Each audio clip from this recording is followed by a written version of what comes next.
Sinimulan ngayong araw ng Miyerkules ng Office of the Vice President ang libreng sakay sa Parañaque Integrated Terminal Exchange. Ayon kay PTEC spokesperson Jason Salvador, isang OVP bus ang bibiyahe mula alas 5 hanggang alas 9 ng umaga at alas 5 ng hapon hanggang alas 9 ng gabi. Bibiyahe ang bus mula PTEX Gate 6, Panay, Cavite at vice versa. May libre din itong Wi-Fi at TV sa loob.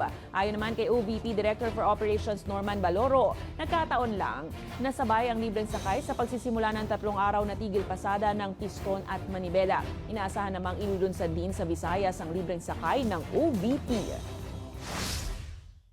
Rest assured naman din na ang purpose po ng aming OVP libreng sakay ay makatulong sa mga tao, lalo na mga commuters, na halos yung pamasahe nila ay talagang beneficial para sa kanila, na makasave din sila para sa kanilang pamilya. Very timely rin, no, yung operational hours ng libreng sakay natin, kasi alam naman natin ito yung peak hours ng mga kababayan nating commuters na nanggagaling sa Cavite na namamasukan dito sa Metro Manila.